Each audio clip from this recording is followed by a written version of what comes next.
I'll start, Mr. Florida, with you. Every American's watched in horror this summer as severe weather and flash floodings devastated communities across our country in Kentucky and Missouri and Montana. As we witness this devastation, we're moved to help the victims. We worry also that our communities could be next. What are the costs, if you could delineate them, that Ohio communities should anticipate due to climate change?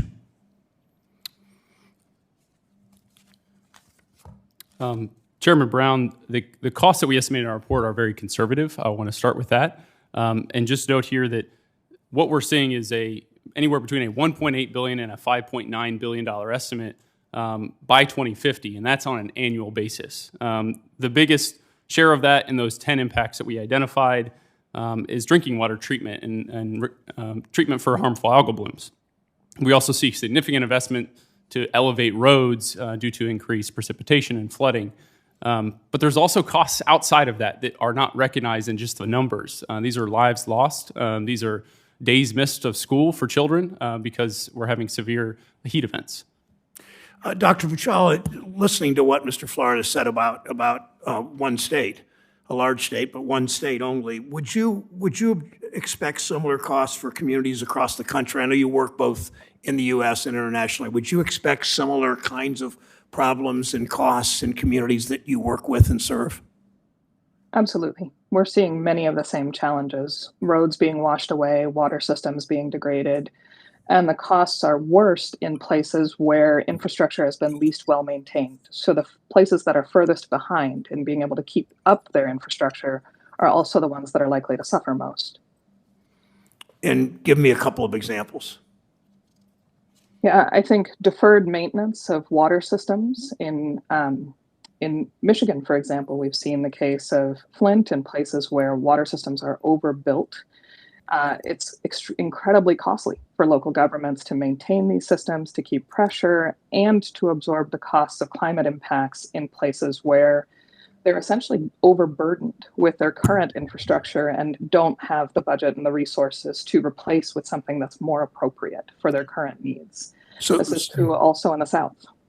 So those communities that already struggle with their budgets, that already are not able to keep up with costs, communities that generally have a weaker or a lesser tax base, are the ones that are hit the hardest and in a sense will maybe perhaps never catch up. Mr. Florida, back to you.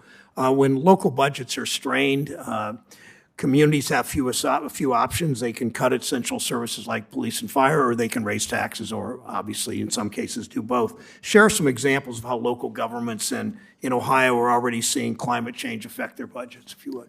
Well, I think one notable example that we've seen in Cincinnati, Ohio, is the Columbia Parkway Hillside Project. I was in Cincinnati last week and spoke with Mayor Aftab Purival, which was really enlightening and illuminating to see as Cincinnati has experienced a 137% increase in rainfall in recent years. Cincinnati is a hilly city, and as a result, this is destabilizing roads and destabilizing hills, and so they've had to invest $18 million in this project, which was taken out of their operating budget, and Mayor Purival said, out of the blue, an $18 million investment, and for cities our size, $18 million is a massive hit to our operating budget, and they had to take money out of a police station of District 5 they were planning to spend on that station and put it towards the Hillside Stabilization Project. So I think it's a perfect example of essential city services that they had to redirect to account for the damage due to climate change. And that's Ohio's third largest city and the hilliest of the three, but certainly the others face those kinds of problems. Back to you, Dr. Vuchala. Your testimony highlighted issues with, and in the answer to your first question, with legacy infrastructure. How does taking action to reduce the costs of climate change also help us at how these communities address historic inequities in infrastructure investment?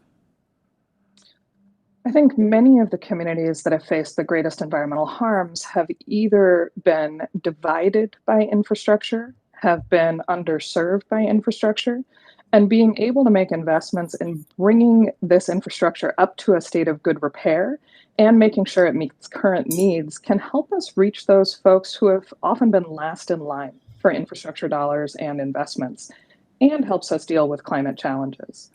And the city of Hoboken is an excellent example of this, where the city was able to move to create a 6-acre urban park that's also a flood protection measure that repurposed a major contaminated site.